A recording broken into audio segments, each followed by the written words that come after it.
এরা বলবে আল্লাহ তাআলা শেষ রাত্রে প্রথম আসমানে নেমে আসে। ভালো কথা, নেমে আসে। দুনিয়ার শেষ রাত তো সব জায়গায় কি এক সময় হয়? বাংলাদেশের শেষ রাত্রে আল্লাহ তাআলা কোথায়? প্রথম আসমানে। যে দেশে এখন দিন, আইন আল্লাহ, তাদের আল্লাহ কোথায়? তাদের আল্লাহ কোথায় তখন? যদি আপনি বলেন যে আল্লাহ তাআলা শেষ রাত্রে তিনি প্রথম আসমানেই নেমে আসেন, তাহলে যে দেশের দিন তাদের আল্লাহ তো তাদের আকীদা অনুযায়ী আরশে থাকার কথা। তো তারা কি বলবে এখন যে হ্যাঁ আল্লাহ তাআলা এখন প্রথম আসমানে আছেন, অমুক দেশের প্রথম আসমানে আছেন? আবার কিছুদিন পরে বলবে হ্যাঁ আল্লাহ তাআলা এখন আমেরিকার প্রথম আসমানে আছেন, হ্যাঁ আল্লাহ তাআলা এখন সৌদি আরবের প্রথম আসমানে আছেন, আল্লাহ তাআলা এখন দুবাইয়ের প্রথম আসমানে আছেন। এগুলো কখনো হয়? তাহলে তো আরশে থাকার সুযোগ নেই। এই জন্য এই আকীদাতে সালাফিদের মধ্যে ইখতিলাফ। আমি শুধু আমাদের তো বাদই দিলাম, সালাফিদের মধ্যে ইখতিলাফ। সালাফিদের এখানে দেখেন কথা হলো, আল্লাহ তাআলা যদি প্রথম আসমানে নেমে আসেন, আরশ খালি থাকে কিনা? কারণ প্রথম আসমান আরশ তো একটা, প্রথম আসমানে আসতে হলে উপরে সব আসমান আপনাকে বাড়ি দিতে হবে। তো এখন আল্লাহ তাআলা প্রথম আসমানে যদি থাকেন, তাহলে আরশ খালি থাকে কি থাকে না? সালাফিদের মধ্যে ইখতিলাফ। কারো কারো কথা হলো যে মানে খালি থাকে। খালি থাকে যারা এই কথা বলে তারা আহলে হাদিসদের মূলনীতি অনুযায়ী সঠিক। কেন? আহলে হাদিসের কথা হলো আল্লাহ সত্তাগতভাবে আরশের উপরে আছেন, এখন তিনি প্রথম আসমানে এসেছেন, মানে হলো আরশ খালি হয়ে গেছে। তো এই কথা বলা দ্বারা তো সুস্পষ্ট বোঝা যায় আল্লাহ তাআলা আসা যাওয়ার মধ্যেই থাকেন। কেন? আমাদের দেশে প্রথম আসমান, আরেক দেশে তো আবার ওদের আরেক ফেরকার কথা হলো কি, আল্লাহ তাআলা মানে প্রথম আসমানেও থাকেন, আবার তিনি মানে আরশেও থাকেন। ভাই এটা কিভাবে সম্ভব? উনি কি রাবার জাতীয় কোনো জিনিস নাকি যে উনি একবারে প্রথম আসমানেও থাকেন, আবার তিনি প্রথম উপরেও থাকেন? নাউজুবিল্লাহি মিন যালিক। আবার কেউ যে এই বিষয়ে প্রশ্ন করা যাবে না। হ্যাঁ, এই বিষয়ে প্রশ্ন করা যাবে না, এটা ঠিক আছে, এটা আমাদের আকীদা অনুযায়ী সহিহ। কেন? আমরা এই কথা বলি না আল্লাহ সত্তাগতভাবে আরশের উপর আছেন, কিন্তু আপনারা তো বলেন সত্তাগতভাবে আরশের উপর আছেন। আল্লাহ তাআলা যদি সত্তাগতভাবে আরশের উপর থাকেন, তো সে আল্লাহ তাআলা, আমরা জানি রাতের শেষ তৃতীয়াংশে আল্লাহ তাআলা আরশ থেকে প্রথম আসমানে নেমে আসে, বান্দাকে ডাকেন তার কাছ থেকে চাওয়ার জন্য। কিন্তু আমাদের অঞ্চলে যখন রাত্রের শেষ তৃতীয়াংশ হয়, তখন পৃথিবীর অনেক দেশে ওই সময় দিন হয়। তবে কি আল্লাহ তাআলা সব সময় প্রথম আসমানেই থাকেন, যেহেতু প্রথম আসমান একটাই? সুন্দর প্রশ্ন। ভাইরা আমার, আল্লাহ রাব্বুল আলামিনকে আমাদের নিজেদের সাথে তুলনা করলে হবে না।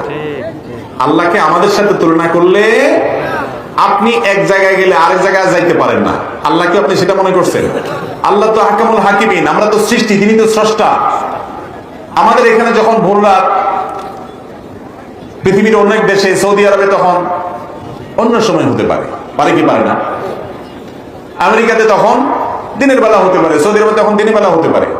যেখানে যখন ভোর রাত হবে, আল্লাহ রাব্বুল আলামিনের ওই জায়গায়, ওই জায়গার মানুষের আকাশে নেমে আসাটা হবে। আল্লাহ তাআলা একই সঙ্গে অনেকগুলো অবস্থা তার হতে পারে, হাজার লাখ কোটি অগণিত অবস্থা হতে পারে, কারণ তিনি আল্লাহ, আমাদের মতো না। লাইসা কামিথলিহি শাই, তার মতো আর কেউ না, তিনি আর কারোর মতো না। ওয়ালাম ইয়াকুল্লাহু কুফুয়ান আহাদ, তার সমকক্ষ, তার সমতুল্য, তার দৃষ্টান্ত আর কেউ। অতএব আপনি আমি যেটা পারি না, তিনি সেটা পারেন। একই সঙ্গে কোথাও তিনি দেখেন, কোথাও একজনকে অনুগ্রহ করছেন, আরেকজনকে মৃত্যু দিচ্ছেন, আরেকজনকে জীবন দিচ্ছেন, একজনকে ধনী করছেন, আরেকজনকে গরিব করছেন, একজন বিপদ উদ্ধার করছেন, আরেকজনকে বিপদে ফেলে পরীক্ষা করছেন, এক জায়গায় আযাব দিচ্ছেন, আরেক জায়গায় রহমত দিচ্ছেন, একই সঙ্গে কোথাও বৃষ্টির অর্ডার দিচ্ছেন। হাজার লাখ কোটি কোটি অগণিত কাজ এট এ টাইম তিনি করতে পারেন, তার সাথে আমাদের কোনো তুলনা। আমরা যারা এই প্রশ্ন করি, তারা আমরা আল্লাহকে আমাদের মতো মনে করে চিন্তা করি। আমি যখন দিনাজপুর থাকি, তখন তো আমি ঢাকায় থাকি না, যখন ঢাকায় থাকি তখন তো দিনাজপুর থাকি না। তো আল্লাহ যখন এখানে আসমানে আসে, তখন আবার সৌদি আরবের আসমানে কি হয়? সারাদিন কি শুধু আল্লাহ নামানামেই করে নাকি? এটা হলো আল্লাহ সম্পর্কে অজ্ঞানতার কারণে। আল্লাহ তাআলার সাথে কারোর কোনো তুলনা। যদি আল্লাহ পাক শেষ রাতে প্রথম আসমানে আসে, তাহলে ওই সময় কি আরশে আজিম খালি থাকে? চিন্তা, তাই না? হাসবেন না, এটা ভালো, এটা একটা কারণ যখন কোন বাতিল আকীদাপন্থীর কাছে বলবেন যে আল্লাহ আরশের উপরে রয়েছে, আবার বলবেন যে আল্লাহ শেষ রাতের তৃতীয়াংশে, রাতের শেষ তৃতীয়াংশে পৃথিবীর আসমানে অবতরণ করেন, সে আপনার এই সঠিক বিশ্বাসটাকে নষ্ট করে দেওয়ার জন্য প্রশ্ন নিয়ে আসবে, তাহলে ওই সময় তো আল্লাহ আরশে নাই, তাহলে কেন বলো যে আল্লাহ আরশে আছে? জবাব, এই প্রশ্নটা কেন জাগবে, কি কারণে? এই প্রশ্নটা জাগবে ওই কারণে, যখন আল্লাহ সুবহানাহু ওয়া তাআলা পৃথিবীর আসমানে অবতরণ করাটাকে মানুষের অবতরণের সাথে তুলনা করবেন। কথা বুঝে আসছে আপনাদের? কারণ মানুষ একই সময়ে একজন মানুষ ছাদের উপরে থাকবে আবার নিচে থাকবে, এটি কোনো মানুষের পক্ষে সম্ভব নয়। তাহলে আল্লাহ সপ্তম আসমানের উপরে থাকবে আবার প্রথম আসমানে আসবে, এটা তো সম্ভব নয়। কখন বলবেন? যখন আপনি মানুষের সাথে আল্লাহকে তুলনা করবেন। এই জন্য যতগুলি সিফাত রয়েছে সবগুলির ক্ষেত্রে আপনাকে প্রথমে নীতিমালা ঠিক করে নিতে হবে, লাইসা কামিসলিহি শাইউন, আল্লাহর সাথে কারো তুলনা চলবে না। এর মানে কি? এর মানে হলো একজন মানুষ সপ্তম তলায় থেকে আবার প্রথম তলায় আসাটা যেমন অসম্ভব, আল্লাহ সুবহানাহু ওয়া তাআলার কাছে সবগুলি হবে সম্ভব। আল্লাহর কাছে অসম্ভব বলে কোনো তুলনা করা যাবে না। এটি হলো এক।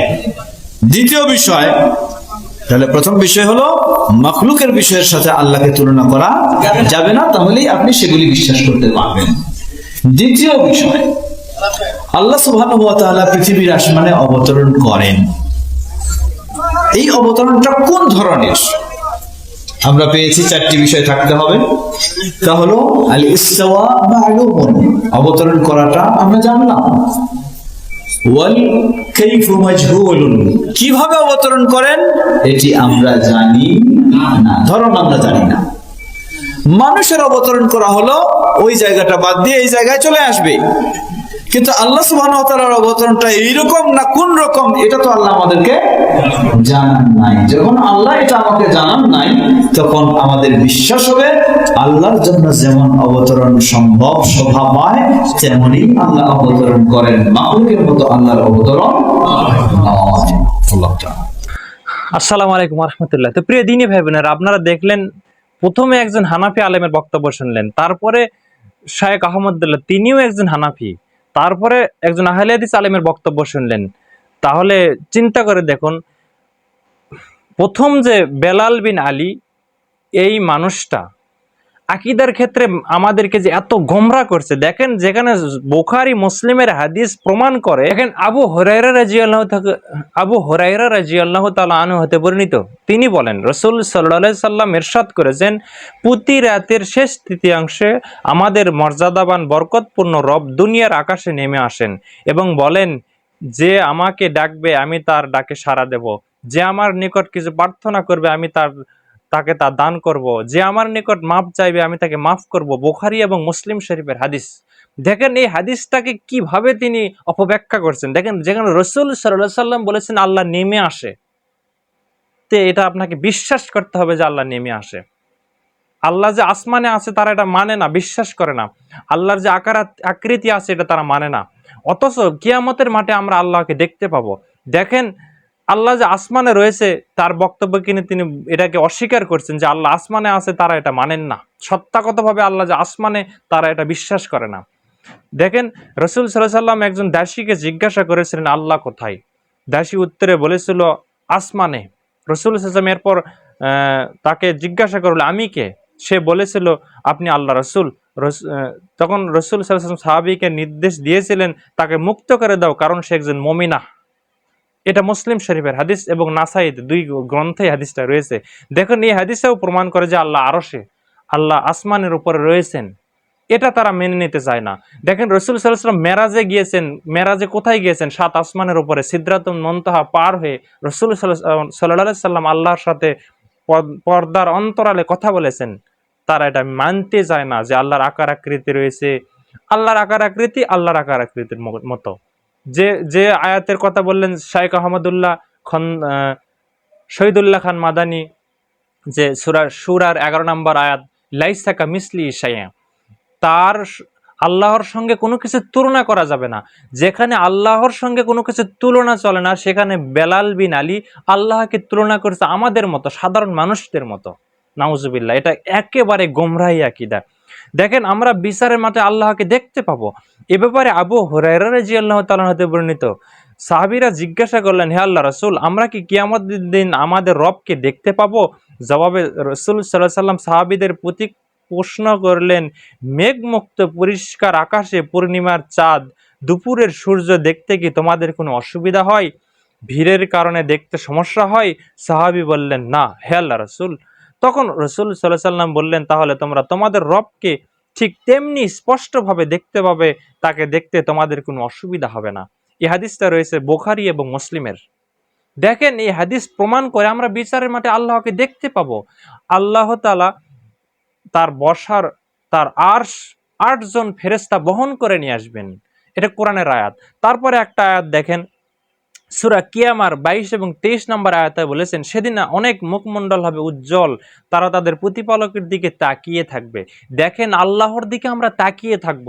আল্লাহর যদি কিছু, আল্লাহ যদি একটা অদৃশ্য বস্তু হয়, নাউজুবিল্লাহ, তাহলে আমরা তার দিকে কিভাবে তাকিয়ে থাকব? আর রহমান আল্লাহর আরশ ইস্তাওয়া, সূরা তহার ৫ নম্বর আয়াত, যে দয়াময় আরশের উপর সমুন্নত হয়েছেন। তো এই আয়াতগুলো প্রমাণ করে যে আল্লাহ আরশে রয়েছেন। তিনি কিভাবে নেমে আসেন, কিভাবে আসমানে যান, সেটা তার ব্যাপার। তার সঙ্গে কোনো মানুষের তুলনা করা চলবে না, এটা গোমরাহি আকীদা। দেখেন, এ ব্যাপারে আপনারা পড়াশোনা করুন, গবেষণা করুন। আল্লাহ আসমানের উপর রয়েছে, এই আকীদাই সঠিক। দেখেন, এর আগে আমি অনেক বক্তব্যে উপস্থাপন করেছি, ইমাম আবু হানিফার আকীদাও যে আল্লাহ আরশে রয়েছেন। এ ব্যাপারে যে বলবে যে আমি আল্লাহ আরশে রয়েছে, আমি এটা বিশ্বাস করি না, সে কুফরি করলো সে। এটা আপনারা পাবেন ফিকুল আকবর, খন্দকার আব্দুল্লাহ জাহাঙ্গীরের অনুবাদ করা, ব্যাখ্যা করা গ্রন্থে আপনারা পেয়ে যাবেন। ইমাম আবু হানিফার আকীদাও আল্লাহ আরশে রয়েছেন। তো আশা করি বিষয়টা বুঝতে পেরেছেন। দেখা হয় পরবর্তী কোনো ভিডিওতে। আল্লাহ আপনাদেরকে ভালো রাখুক। আসসালামু আলাইকুম ওয়া রাহমাতুল্লাহ।